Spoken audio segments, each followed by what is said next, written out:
Buenas noches a todos y a todas. Damos inicio a la octava sesión de la Escuela Germán Rojas Niño en su cuarto año. Hoy nos acompaña el compañero Briserio Perdomo, que nos va a hablar del tema hace 33 años optamos por el camino de la paz para construir el camino del cambio. Bueno, lo que íbamos a tratar hoy era el tema de cómo se gestó esa negociación hace 33 años y qué significa eso para el país de hoy, para el tema de la paz total, teniendo un presidente, obviamente, que participó de la gesta del M-19. Lo primero que yo quiero reseñalar es que es necesario que esté en la Escuela de Formación Germán Rojas Niño.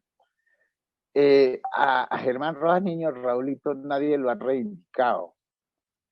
Y uno de los protagonistas más importantes de la negociación del M-19 fue Raulito.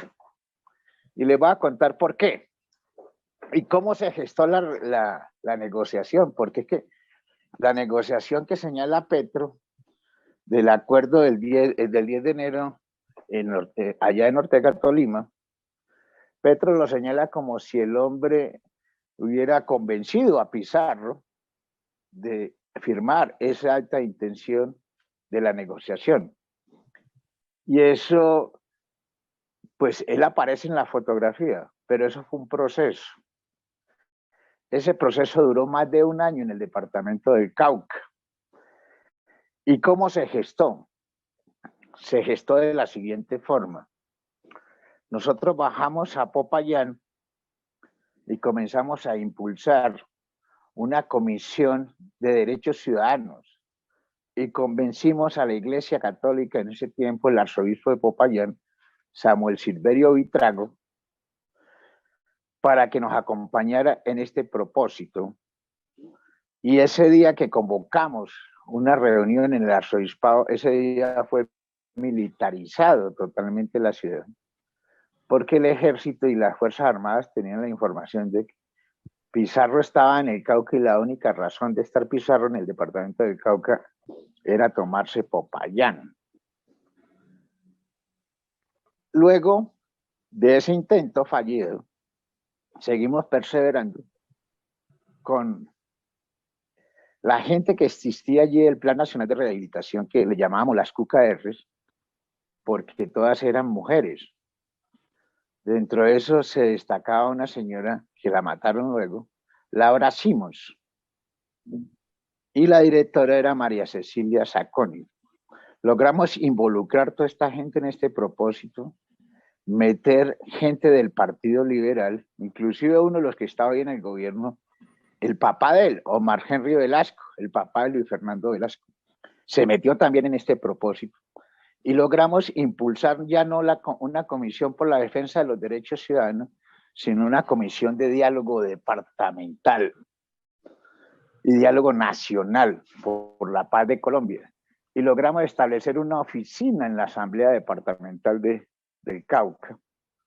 Y ahí funcionó la comisión de diálogo. Esto se hizo simultáneamente con la apertura de los campamentos.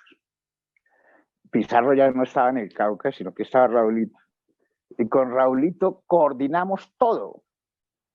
Inclusive la gente que viajó, que viajaba de todo el país a los campamentos nuestros en el Cauca, a todo el mundo se les metió en el cuento del diálogo y la negociación de paz. Y ahí apareció Rafael Pardo Rueda, Gary y Santa María, y yo me reuní con ellos en el departamento del Cauca, en la gobernación del departamento del Cauca. En ese tiempo estaba secuestrado Álvaro Gómez Hurtado. Y ahí se estuvo todas las conversaciones para adelantar esto, y el que lideró todas estas conversaciones fue Raulito, que es importante que ustedes lo sepan y que lo sepa la gente que está acá en este Zoom, porque Raulito realmente fue uno de los principales impulsores de la negociación del M-19. Y esto no se lo reconoce nadie, y esto hay que escribirlo además.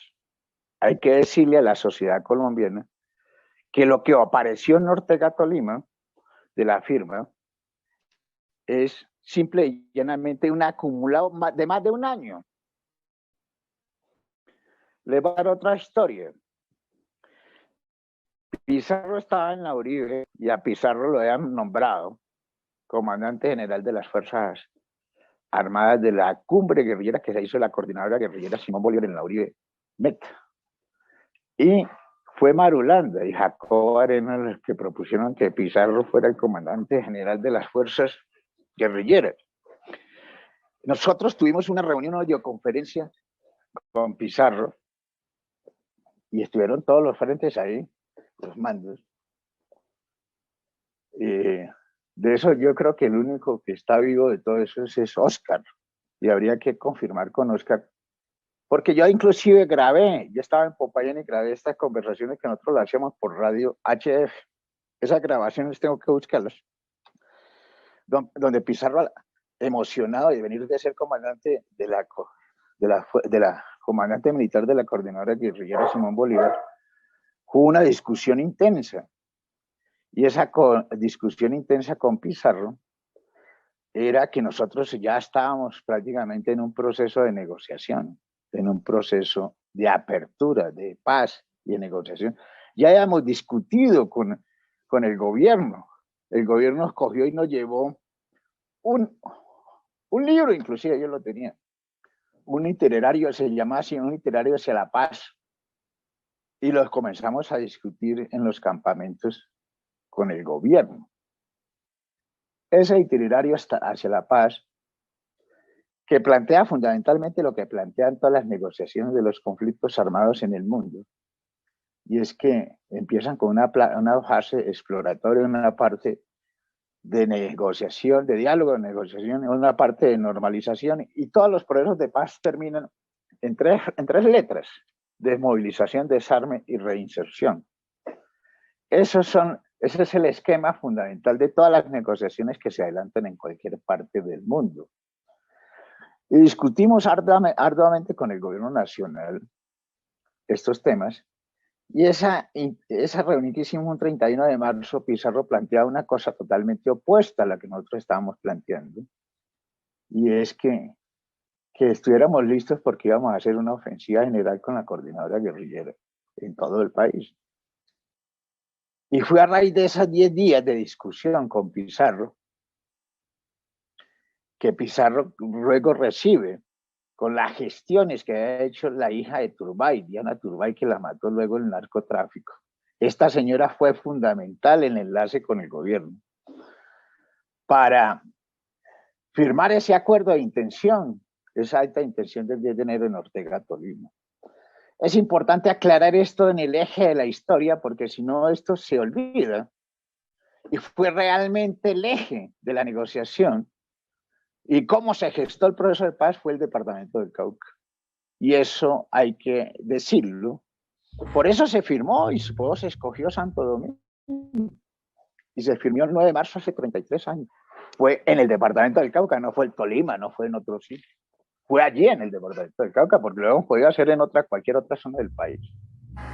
¿Y por qué en el departamento del Cauca?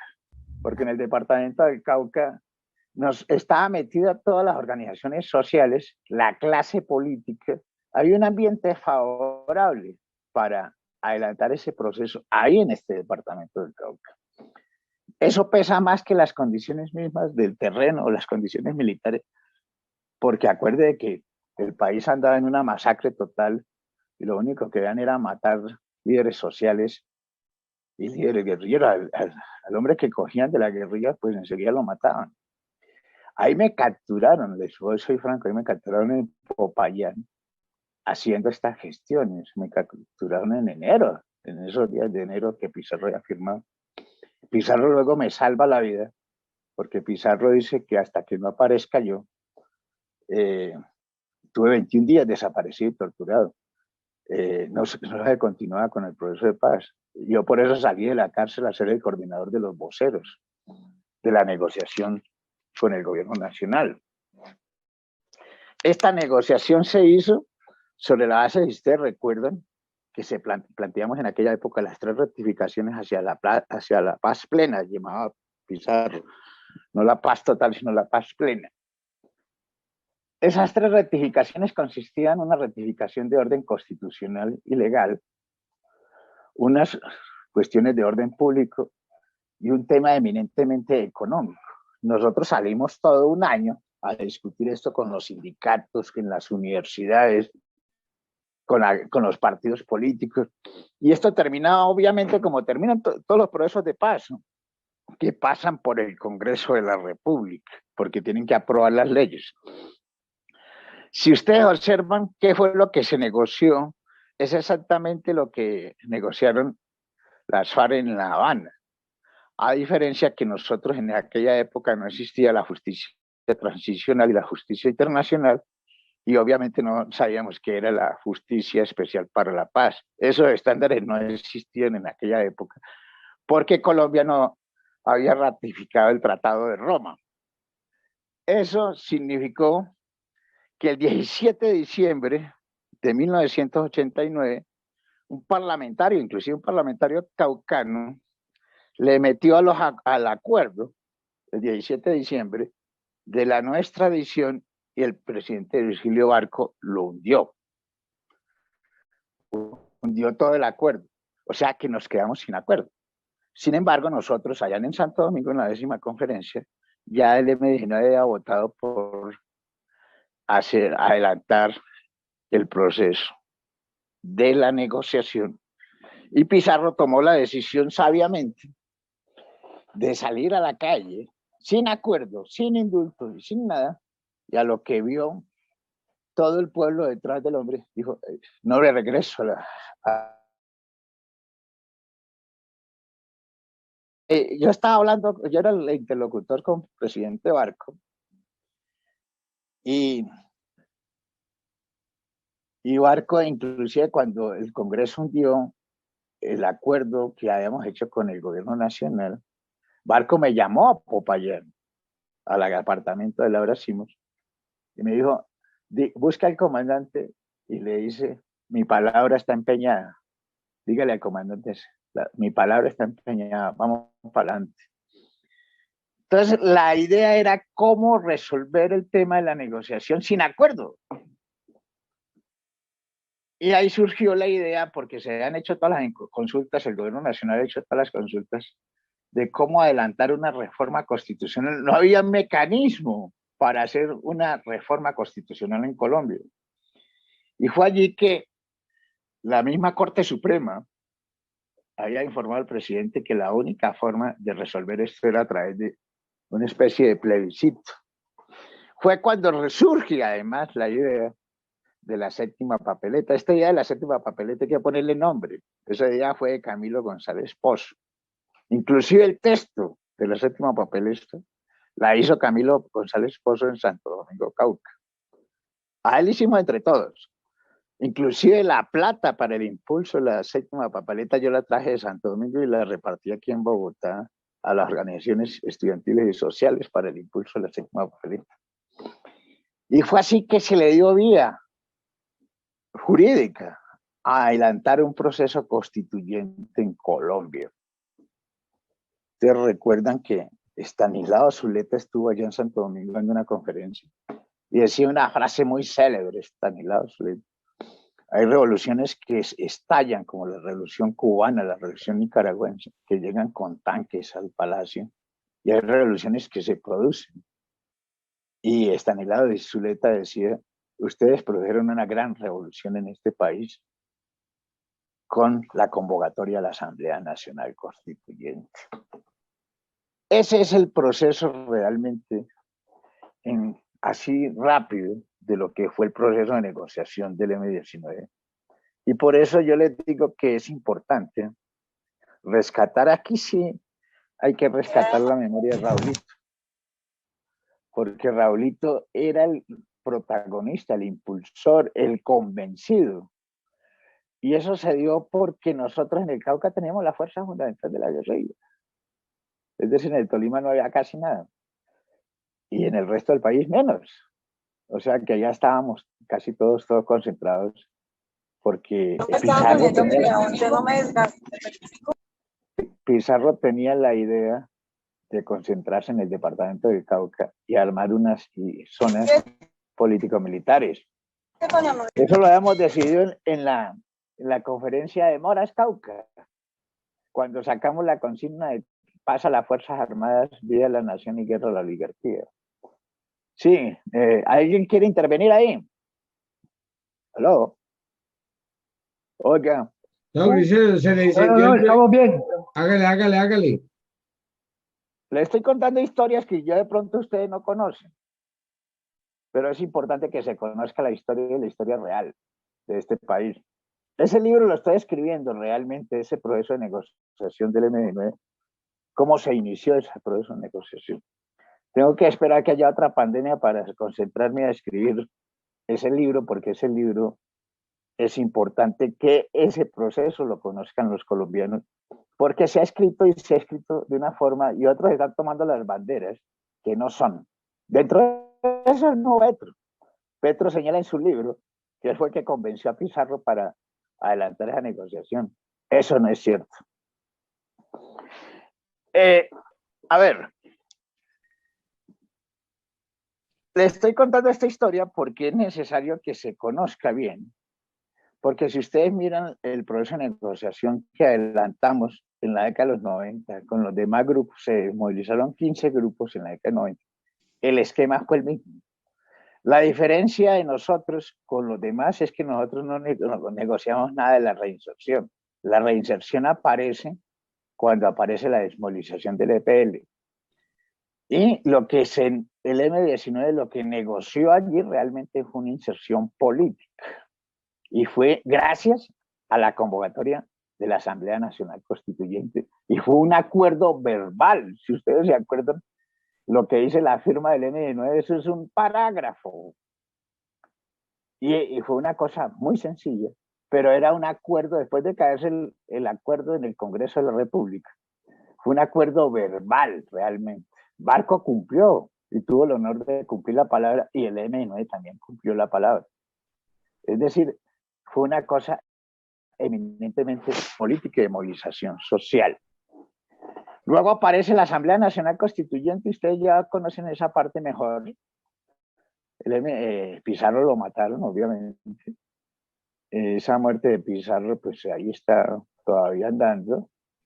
Lo declararon crimen de lesa humanidad y se está investigando eso, pero a Pizarro fue una decisión obviamente de Estado, una muerte y una decisión de Estado. A Pizarro prácticamente hubo una reunión en el Hotel Fujiwara en Medellín, donde acordaron gremios políticos de la fuerza pública y toda esa cosa, con la complicidad de los organismos de inteligencia del Estado de aquella época, y tomaron la decisión de a los Pepes para que hiciera la operación. Eso lo dirán las autoridades, pero eso está eminentemente claro en estos momentos por parte de la Fiscalía General de la Nación. Luego el proceso constituyente, pues todos conocemos, de ahí en adelante. No me voy a referir mucho a eso. Yo creo que en la Asamblea Nacional Constituyente lo que faltó fundamentalmente a Navarro, porque Navarro era el líder de este proceso, le faltó madurez, y logró hacer una cosa que fue buena, que fue cerrar el Congreso de la República para convocar nuevas elecciones, pero cometió un error de inhabilitarse los constituyentes, y otro error que es fundamental, si ustedes revisan todas las asambleas constituyentes, se convoca elecciones generales, inclusive de presidente. No se convoca de parte del Estado, sino es a elecciones generales, porque una constituyente lo que hace es cambiar la arquitectura general de las reglas del juego de un país. Es un pacto social, es un contrato social, como lo decía Rousseau. Esa parte es importante. Entonces yo creo que el error fue allí de madurez política. Y entonces a la Asamblea Nacional Constituyente, a la clase política, la cogieron por sorpresa.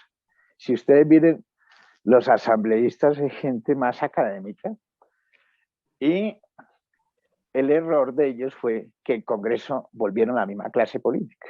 Y la clase política obviamente no iba a desarrollar todo el tema legislativo como decía la Asamblea Nacional Constituyente.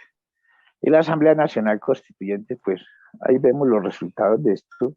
Solamente de ese proceso de 33 años llega un presidente diferente al statu quo, que es Gustavo Petro, en condiciones muy complicadas, porque saca una bancada importante en el Congreso, pero no saca mayorías en el Congreso, y no puede adelantar, pues obviamente le va a quedar muy duro adelantar todas las reformas propuestas y soñadas por Gustavo Petro.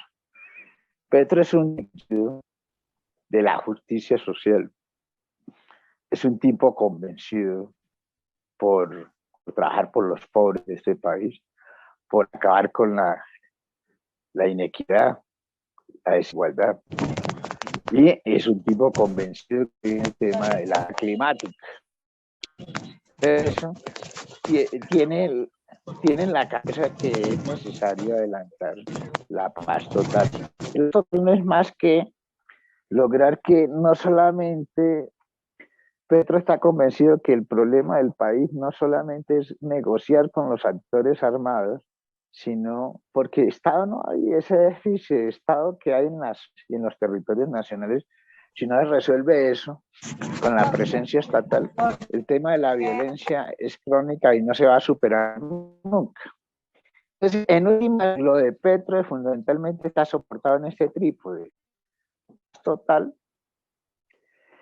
justicia social y justicia climática. Esa es la tríada del gobierno de Petro.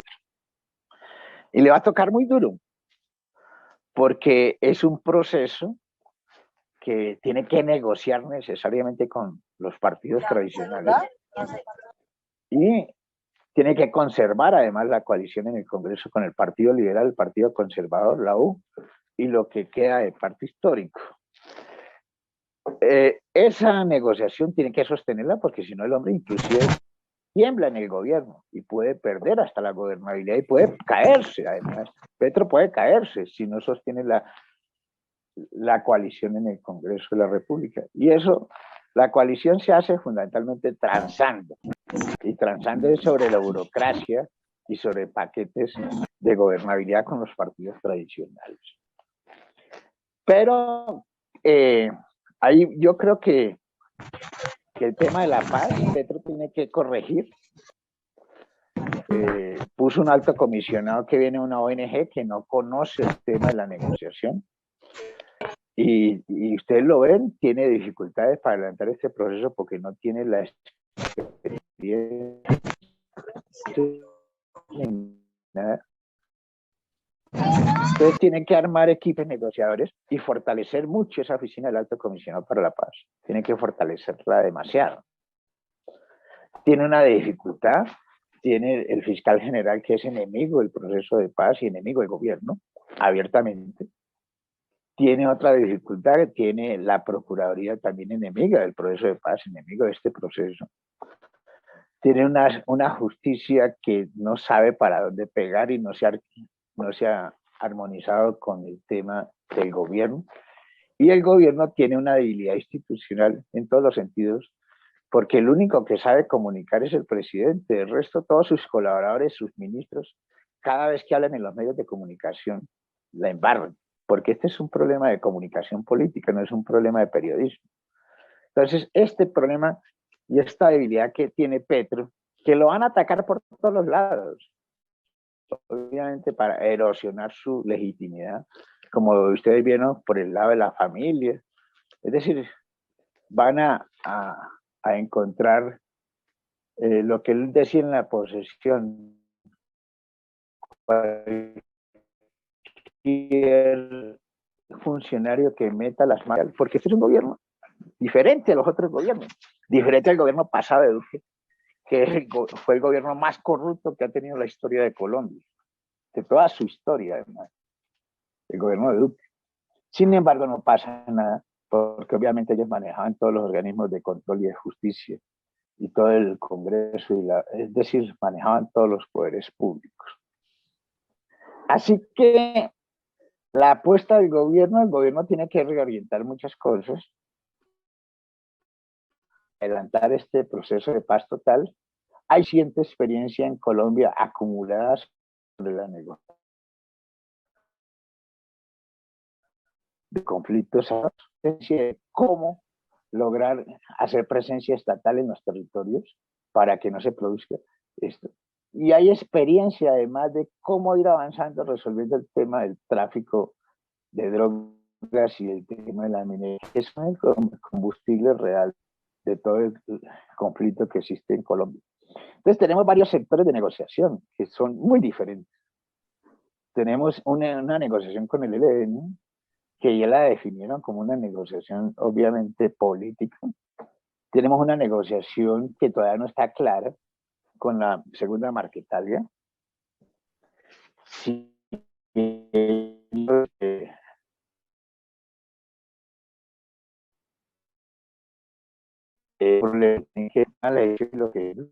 y cómo lo va a definir el gobierno, si se entra dentro del marco del entrapamiento que le hicieron a esta nueva Marquetalia y si ellos pueden lograr otra vez adquirir el estatus político. Tenemos el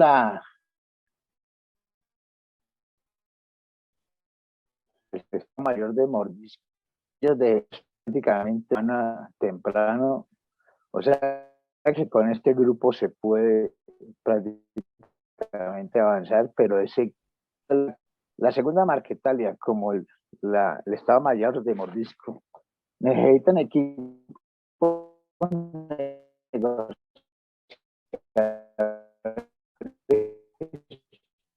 muy fuertes que los conozcan, sepan cómo las negociaciones van a durar varios meses, no están a corto plazo. Y el problema de las estructuras criminales, porque las estructuras criminales del Clan del Golfo o los gaitanistas, como se los denomina hoy, y todas esas estructuras que hay, ellos vienen planteando que es necesario que les dé estatus político, como el que le tenían con Uribe, porque ellos de todas formas hacen lo mismo que la guerrilla, tienen control territorial, tienen hombres, tienen armas y tienen recursos. Entonces, si usted lo ve en lo que está sucediendo en las movilizaciones hoy en día, los tipos están haciendo acción política para que les den el estatus de protagonistas políticos para la negociación. Entonces, eso es complejo. Tiene un Congreso de la República que va a ser muy difícil que le pasen porque el Congreso de la República tiene que reglamentar, regular la ley para posibilitar la ley de sometimiento a la justicia de estos grupos criminales. Y tiene unos narcotraficantes puros que quieren aprovechar el río revuelto para meterse en estos procesos de negociación. Es decir, la situación que tiene este proceso de la paz total es una negociación muy difícil, muy dura, y creo que si Petro no ajusta, le pone a eso equipos muy fuertes que entiendan la negociación, no solamente gente que conozca la negociación a nivel colombiano, sino en el campo internacional, va a poder sacar todos estos elementos adelante. Si no, va a ser muy difícil porque el comisionado de paz no ha planteado en estos momentos una ruta, un camino a seguir de cómo va a ser esa etapa de la negociación, hasta dónde quiere conducirlo. De todas las negociaciones, el hombre ha planteado la parte exploratoria, ha planteado la parte de entrar a los diálogos, planteó una tregua de falso en diciembre, inclusive el ELN, eso fue un costo político para el gobierno, porque el ELN no había firmado esa tregua, y no se sabe a dónde quiere llegar el tema de la paz total, porque no tiene un camino claro y no se le ha explicado a la sociedad hacia dónde se quiere llegar con el tema de la paz total. es necesario plantear un itinerario que es lo que se debe hacer. Estamos aquí, queremos llegar aquí, y esto es el cómo vamos a resolver para hacer el tema de la paz total. Eso no existe en el gobierno todavía. Eso debe estar en la cabeza del presidente, más no de sus colaboradores. Ese es el problema que le veo yo al gobierno nacional.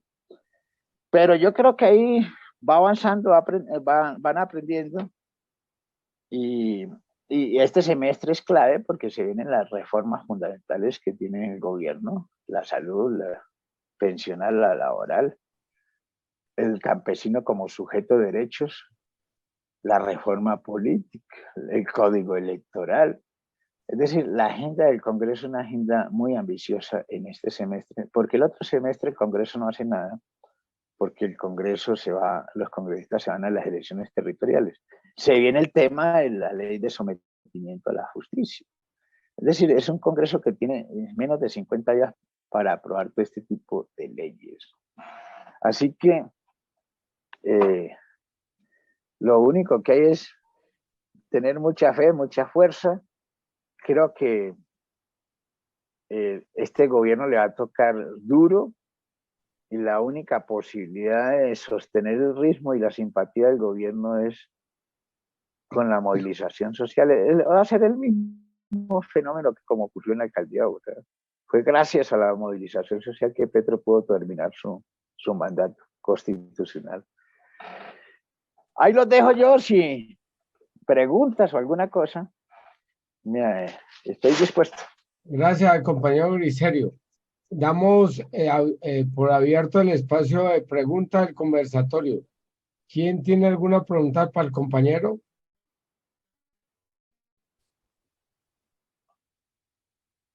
Jaime Montañez. Jaime, tiene la palabra. Sí, Ligerio, muy buenas noches. Qué alegría de volverlo a ver, hombre, que sea por aquí, por el celular. Ay, llevo en usted un gran cariño por esa actitud con que me trataba cuando hacíamos las reuniones del polo, que sí, tal vez que me daba la oportunidad de yo con la guitarra ponerme a cantar. ¿Lo está viviendo en Cali o en Bucaramanga? Yo estoy aquí en Bucaramanga. Ah, ya, en Bucaramanga. Y ahí seguimos cantándole a la revolución, cantando las canciones que el pueblo necesita. Oye, Glicerio, te agradezco inmensamente con esa forma de expresar lo que actualmente ocurre. Porque aquí estamos, todos los 20 y pico, 30 y pico que estamos metidos dentro de este diálogo, pues todos somos del M o muy simpatizantes del M, que vamos a tomar esto como una escuela, como una orientación para nosotros meternos más en el proceso.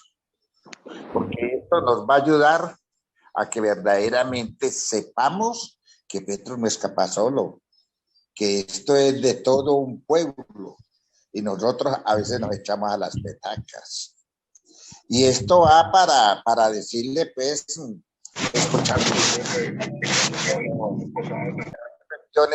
que no cuadran dentro del pueblo. Por ejemplo, en el Plan Nacional de Desarrollo fallando. Entonces, si uno no es capaz de hacer un plan de desarrollo, acorde al pueblo, que es muy jodido. Porque eso forma el proceso de la paz. La paz no es silenciar los fusiles, la paz es acabar la guerrilla, la paz es que los niños no se mueran de hambre, la paz significa que la gente se eduque, y la paz significa que haya educación, y la paz significa que todo el mundo tenga un huequito, una casita donde meterse, y desde luego el trabajo. Entonces, para allá estamos encaminados, para hacer todas estas tareas. Licerio, y yo veo que dentro del Plan Nacional de Desarrollo, la vivienda, las organizaciones populares de vivienda quedaron a la deriva. Todo se fue con Mi Casa Ya, ese planteamiento que venía del Partido Liberal, de Camacol, de las grandes constructoras, y para el pueblo nada. O sea, le ha puesto la atención, Licerio, porque Afortunadamente con usted puedo hablar y afortunadamente yo sé que usted va a expresarlo más arriba, ¿cierto? La vez pasada tuvimos, pero es importante que usted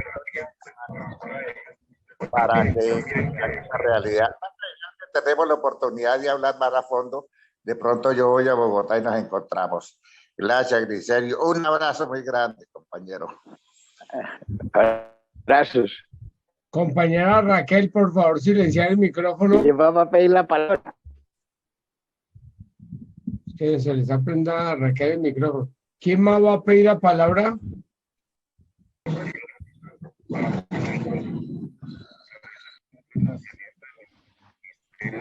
Raquel, el sonido. ¿Quién más va a pedir la palabra? ¿Quién va a hacer alguna pregunta?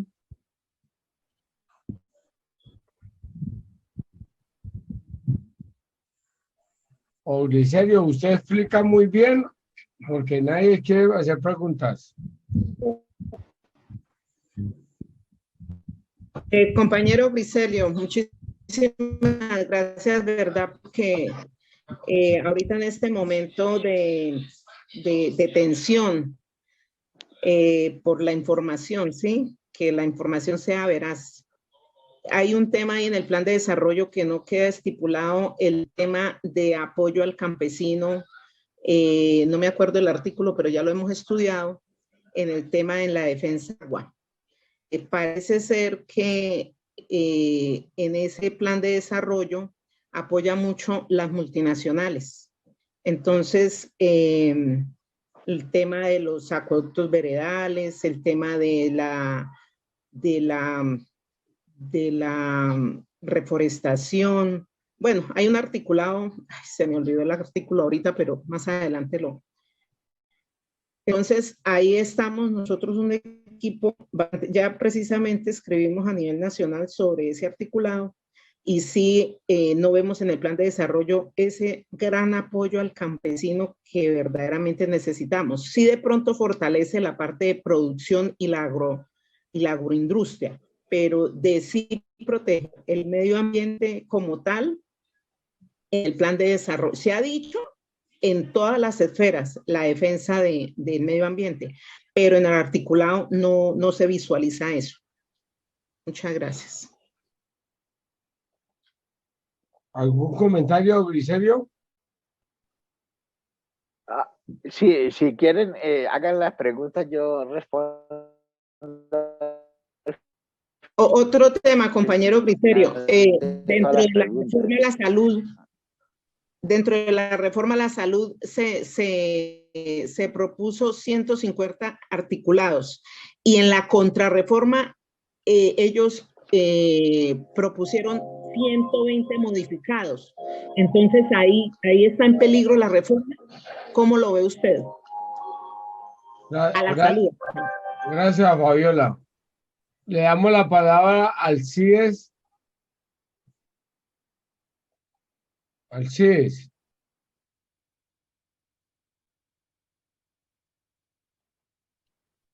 Compañero, bueno, una cosa es que, compañero Griselio, la parte de política nos preocupa acá en Santander. Nos preocupa, no sé si eso será en todo el país, porque no nos hemos organizado. No tenemos organización política. Tenemos representatividad a nivel de los compañeros senadores que salieron electos acá por Santander. Nos es muy difícil, compañero, y la verdad estamos muy preocupados por eso. Estamos muy preocupados. Entonces, compañero Griselio, yo quisiera que usted o sea, ¿de qué manera se están organizando en la parte política, ya sea la Colombia Humana, el Pacto Histórico? No sé a quién podemos ligarnos para organizarnos políticamente, porque a nosotros nos conocen como líderes, como personas que estamos un poco más enterados del proceso, pero llega el momento de que llegan y nos dicen, hermano, ¿dónde está la casa? ¿Dónde podemos ir a Bucaramanga a averiguar cosas? Y hermano, estamos en cero. La compañera Gloria Flores, pues no sé, no ha tomado como las riendas de esto, y los demás compañeros estamos prácticamente huérfanos en la parte de organización política. No sé de qué manera podemos participar y echar para adelante este proyecto políticamente. Gracias. Gracias, Alcides. Miserio, Yo quería, respondamos. yo quería Fabiola, agregar otra Fabiola, cosita. Yo quería agregar otra cosita ahí con el compañero Alcides. Esto, con el tema de que él dice la parte organizacional. Compañero Griserio, yo quiero que también de pronto nos diga esta noche usted cómo visualiza el partido de gobierno como es la Colombia Humana, porque es que hemos visto unos manejos internos del partido que las bases nos dejan en un desierto muy grande y unos vacíos muy grandes. Entonces, eso es lo que de pronto ha limitado la parte organizacional de las bases. Entonces, su merced, ¿cómo nos visualiza la Colombia humana? ¿Quién más va a intervenir? No, por ahora no hay más gente. Dale, Miserio. Bueno, mire, sobre el Plan Nacional de Desarrollo.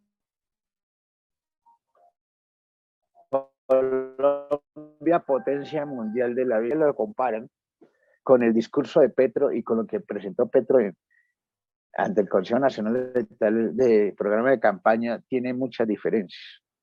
Plan Nacional de Desarrollo, se hicieron unos diálogos vinculantes y se sacaron a través de la inteligencia artificial las ideas, fuerzas que expresaba la gente en esas 250.000 reuniones que hicieron. Pero tiene varios problemas el Plan Nacional de Desarrollo que esperamos que se corrija ahorita en el gobierno, en la discusión en el Congreso. Porque esto lo hacen, me llevan 20, 30 años haciendo la misma vaina, y ellos al no ver que esto tenga indicadores, etcétera, etcétera, pues les va a quedar muy difícil en el esquema de ellos entender lo que significa y lo que quiere el gobierno.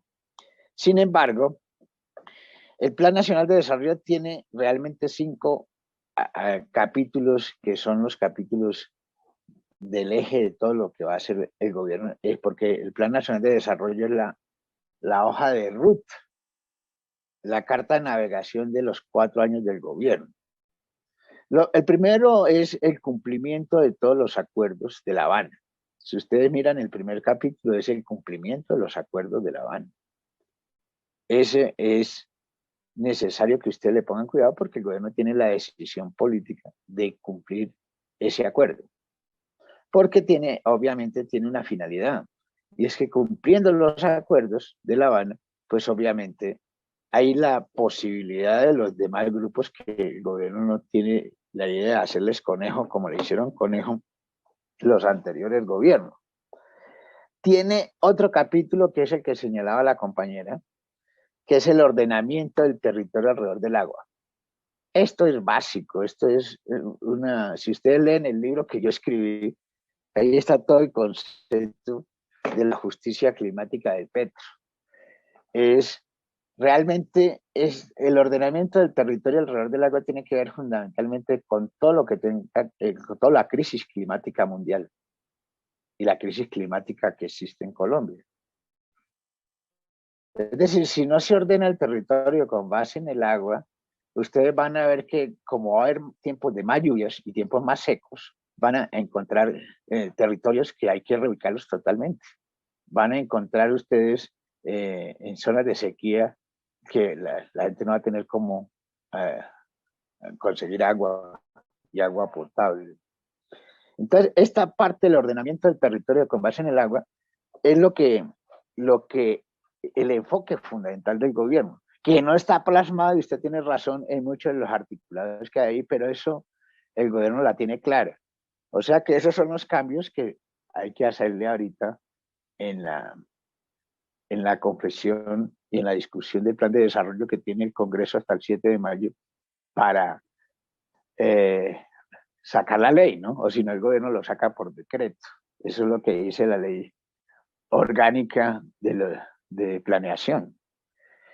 El otro elemento del Plan Nacional de Desarrollo tiene que ver con todo lo que es la justicia climática. Esa parte es, ustedes lo ven, que es la pelea que ha dado la ministra de Minas, y es el tema de avanzar rápidamente hacia las energías renovables. Y el otro tema es todo el tema que tiene que ver con la justicia social. Si ustedes ven, y la reconversión industrial, ¿no? Y la producción agropecuaria. Pero el gobierno ya está, con relación a lo que dice la compañera, el gobierno ya está adelantando acciones y poniendo a funcionar el cuidado de las cuencas hidrográficas. Y tiene planes muy específicos, independientemente del Plan Nacional de Desarrollo, de pagar inclusive formales a los campesinos para que se dediquen exclusivamente a la protección de la Amazonía. Ese programa arrancó en el Amazonas.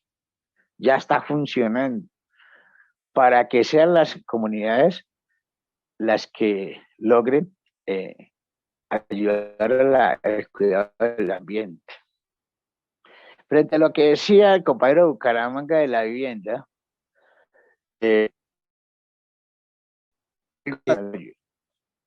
y es que las viviendas van a tener la garantía de que van a tener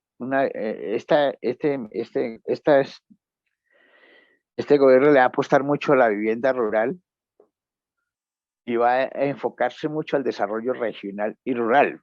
Por eso el Petro está construyendo ya la Universidad del Tarra, va a construir otra universidad en el Bordo Cauca, va a construir 3 universidades en la costa pacífica, va a construir universidad en Soacha. Es decir, la idea del gobierno y la idea de Petro es no le sale muy costoso al Estado coger y hacer el desplazamiento masivo hacia las grandes ciudades, y la única forma de tener la migración hacia las grandes ciudades es desarrollando el campo. Entonces, esa es una actividad específica en el plan de desarrollo que tiene dificultades, le voy a ser franco, mire. Petro planteó en toda su campaña la necesidad de eliminar el gota a gota. Sin embargo, en el Plan Nacional de Desarrollo no trae ningún instrumento, ninguna propuesta para hacer eso real. Eso, yo hice algunas propuestas para corregir y se discutiera eso. Y la necesidad de que el gobierno estimule la creación de un banco de la inclusión social, que haga la posibilidad de que le preste a la gente más desprotegida y logramos disminuir el lavado de activos y todo el tema del narcotráfico, que es el gota a gota. Tiene problemas también en el plan de desarrollo. Le va a mencionar para no estar, y le va a mencionar otro aspecto, el tema de que Petro plantea una Colombia sin hambre. Sin embargo, no existe ningún instrumento, ninguna política coherente en el plan de desarrollo para hacer eso efectivo, es propuesta y volver a la realidad. Colombia sin hambre. Sin embargo, el gobierno ya viene trabajando.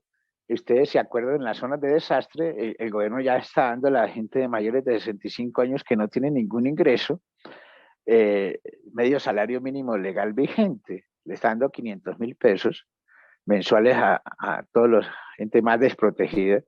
Y acaba de priorizar la directora de Prosperidad Social que todos los municipios del Chocó van a ser sujetos de esta contribución.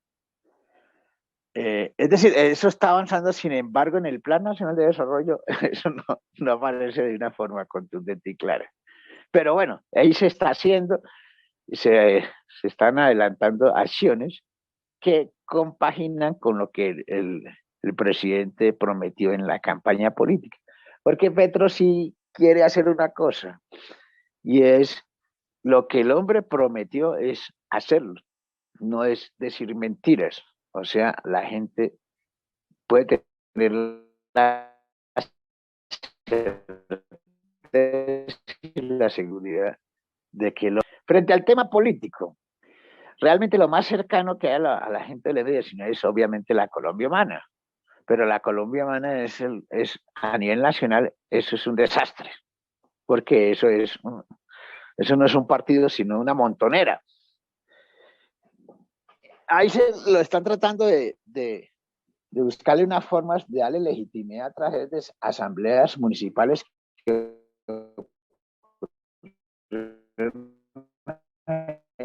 15 días y esté fijando a anticiparse y adelantar los acuerdos con la gente del pacto histórico.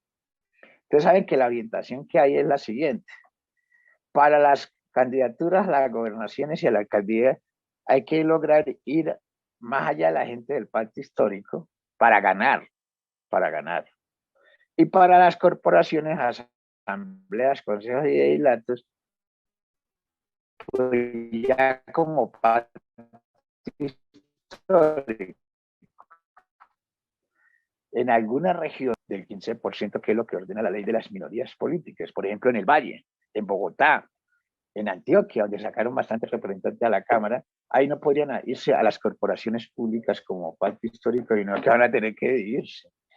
Es decir, este es un proceso más o menos complejo, pero yo creo que la línea, la Colombia Humana es una montonera. La gente que se identifica con una línea política y una identidad, como es la gente que estuvo y simpatiza con lo del M, de armarse como corriente, ¿no? Al interior de la Colombia Humana. Y estar fortalecidos ahí, porque esa montonera es muy berraca. Eso no tiene ni pie ni cabeza, pero ahí hacen esfuerzos y de todas formas las elecciones territoriales que vienen ahorita en octubre, la gente, las encuestas, les soy franco, las encuestas que yo he observado, a la gente del pacto histórico le va a ir bien, pero dentro del pacto histórico a la gente que mejor le va a es a la gente de Colombia Humana. Entonces yo creo que hay que sostenerse como una tendencia dentro de la Colombia Humana. Es lo que yo les sugiero. Totalmente de acuerdo, sí, señor. Muchas gracias. Listo. Le pido el favor a todos y a todas encender la cámara.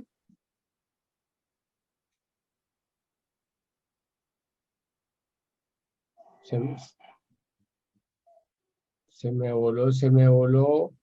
En serio, le iba a presentar a la concejala en el Chocó, hombre. Ah, no, aquí está. Aquí prenda la cámara, Berta. ¿Cómo vamos? Muy bien. Ahí le presento a Griserio, vea, compañero nuestro. Ay, sí, mire que, ay, qué pena con usted, le digo que estoy un día agitadísimo. Hola. ¿Cómo le va? Griserio tiene un cabello hermoso, ahí lo tiene tapado. Ah, bueno, como hacemos siempre, Griserio, aquí en la escuela hemos cogido una costumbre de despedir a nuestro invitado con algo muy sencillo, pero muy significativo. Compañeros y compañeras, ya saben qué hacer. ¡Ey, aplauso, aplauso! Gracias. Un fuerte aplauso. Y en serio, bueno, muchas gracias por dedicarnos estos minutos, por aclararnos muchas dudas. Y aquí por el interno de la escuela me acaban de decir que yo les recuerdo que usted es miembro de la escuela Germán Rojas Niño. Gracias a todos ustedes por aguantarme este tiempo y por haberme esperado, pues. Gracias, compañero, por la aclaración que nos hizo toda la militancia y ese homenaje y reconocimiento a nuestro comandante Raulito.